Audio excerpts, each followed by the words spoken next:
मेरे पास एक एथलीट पिछले 1 साल से ट्रेनिंग कर रही है। उसका नाम हम वीडियो में शेयर नहीं कर सकते, इसलिए इस वीडियो के लिए उसका नाम हम गीता रखते हैं। और पिछले 1 साल में गीता ने अपनी स्ट्रेंथ, पावर, एक्सप्लोसिवनेस इन सब चीज़ों पे बहुत अच्छे से काम किया और सबको बहुत अच्छा बढ़ाया है। लेकिन फिर भी उसका 60 मीटर का टाइम अब भी वहीं का वहीं पे है। और हो सकता है कि आपके साथ भी ये चीज़ हो रही है। इसका काफ़ी बार ये रीज़न रहता है कि हमने उन सब चीज़ों को इम्प्रूव तो कर लिया है, लेकिन उन्हें यूज़ नहीं कर पा रहे हैं। पहले आप एक चाकू लेके लड़ाई लड़ने जाते थे और हार जाते थे। अब आपके पास मिसाइल है लड़ने के लिए, लेकिन आप फिर भी हार जाते हो क्योंकि आप वो चीज़ को यूज़ करना नहीं जानते हो। और ये प्रॉब्लम काफ़ी बार ठीक होती है अपनी टेक्निक को इम्प्रूव करके। और एक बहुत ही कॉमन सी टेक्निकल गलती होती है कि एथलीट्स दौड़ते टाइम अपने हिप को ऊपर टॉल नहीं रख पाते हैं। हमारा हिप का लेवल ऊपर होना चाहिए, वहीं पे कुछ एथलीट्स जब दौड़ते हैं उनका हिप का लेवल ड्रॉप हो जाता है। अब आपको पता कैसे चलेगा कि आप टॉल हो या नहीं हो? उसके लिए जब भी आपका पैर आपके हिप के नीचे होता है वो सीधा होना चाहिए। अगर आपका घुटना मुड़ा हुआ है तो इसका मतलब है कि आप टॉल नहीं रह पा रहे हो, और ये थोड़ा सा मुश्किल चक्रव्यूह है तोड़ने के लिए। हम इसे दो तरीके से देख सकते हैं। कुछ एथलीट्स ऐसे होते हैं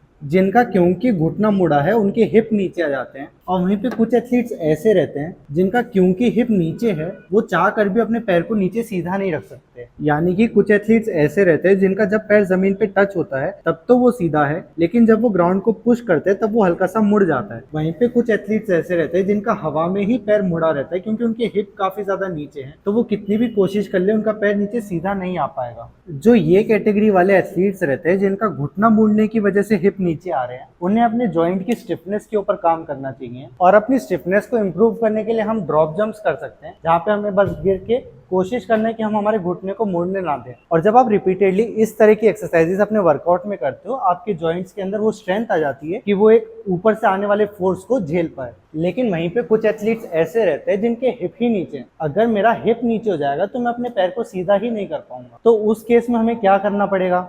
ये जो स्केल है ये हमारी थाई है, और जो मिनी हडल का टूटा हुआ टुकड़ा है ये हमारा शिन है, और जो नीचे वाली लाइन है इसे हम जमीन समझ लेते हैं। आप दौड़ते हुए टॉल सिर्फ एक ही कंडीशन में रह पाओगे, और वो तब होगा जब आपका हिप इस लेवल पे होगा। जब आपका हिप डॉटेड लाइन वाले लेवल पे रहेगा तभी आप अपने थाई और शिन को एकदम सीधा रख पाओगे और आपका नी बेंड नहीं होगा। लेकिन मान लेते हैं कि आपका दौड़ते टाइम हिप नीचे रह रहा है और आपका हिप इसी लेवल पे आ पा रहा है, तो इसका मतलब आपका जो थाई है वो इस पॉइंट से स्टार्ट होगा, और जो आपका शिन है वो आपके घुटने से जुड़ा हुआ है, और इस चीज को हम जमीन के नीचे नहीं लेके जा सकते। तो इस केस में हम कितनी भी कोशिश कर ले हम टॉल नहीं रह पाएंगे, हमारा घुटना मुड़ा रहेगा। और अब जो गीता है वो इस टाइप की एथलीट है, क्योंकि उसके हिप पहले से नीचे है, वो चाह कर भी अपने नी को स्ट्रेट नहीं कर पा रही। अब इस चीज के सोल्यूशन को समझते हैं। क्योंकि गीता की स्ट्रेंथ, एक्सप्लोसिवनेस, पावर ये सब चीजें बढ़ चुकी हैं, तो उसके जॉइंट्स में स्टिफनेस भी होगी, क्योंकि बिना जॉइंट्स के स्ट्रेंथ के इन चीज़ों को बढ़ाया नहीं जा सकता। हमें ट्राई करना है कि हम दौड़ते हुए हमारे हिप्स को टॉल रख पाएं। अगर ये हमारा हिप है,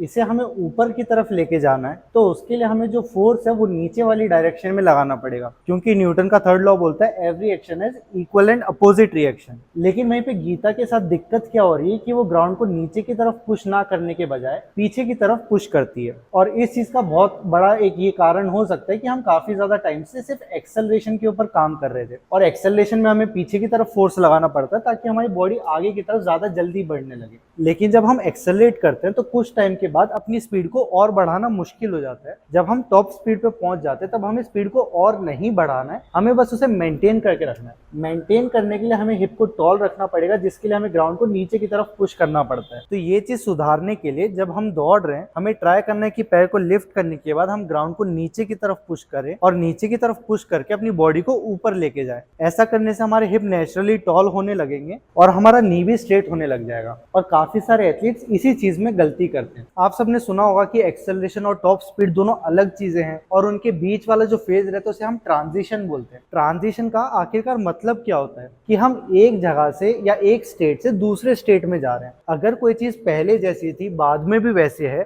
तो इसके बीच में कोई भी ट्रांजिशन नहीं हुआ है। ट्रांजिशन का सिंपल सा मतलब होता है कि कुछ चीजें चेंज हो रही हैं, और वो चीजें चेंज क्या होती है? Direction of force applied. जब हम एक्सेलरेट कर रहे हैं यानी अपनी स्पीड को बढ़ा रहे हैं तब हमें पीछे की तरफ फोर्स लगाना है, लेकिन धीरे धीरे हमें कोशिश करना है कि जो फोर्स हम पीछे की तरफ लगा रहे थे वो आगे चल के पीछे की तरफ ना लग के नीचे की तरफ लगाएं, और ये चीज होती है ट्रांजिशन। और गीता के साथ यही दिक्कत हो रही है कि वो ग्राउंड को स्टार्टिंग में तो पीछे की तरफ पुश कर रही है, लेकिन धीरे धीरे ट्रांजिशन करके वो नीचे की तरफ फोर्स नहीं लगा रही है। और यही कारण है कि उसका 30 मीटर का टाइम तो धीरे धीरे इंप्रूव हो रहा है, लेकिन 60 मीटर में वो इम्पैक्ट नहीं आ पा रहा है। आई होप ये वीडियो देख के आपके कुछ डाउट्स क्लियर हुए होंगे, और अगर आप चाहते हो कि गीता की तरह मैं आपकी भी परफॉर्मेंस लाने में मदद करूं, तो उसके लिए आप मुझे इस नंबर पे मैसेज कर सकते हो। और अगर आप एक ऐसे एथलीट हो जिसकी स्टिफनेस अच्छी नहीं है, जिसकी वजह से आप टॉल नहीं रह पा रहे हो, तो उसके लिए आपको ये वीडियो देखना चाहिए। इसमें मैंने अपने टेंडन्स कैसे काम करते हैं उसके बारे में एक्सप्लेन किया है। अब हम अगले वीडियो में मिलेंगे, तब तक के लिए बाय बाय, और आपकी ट्रेनिंग के लिए ऑल द बेस्ट।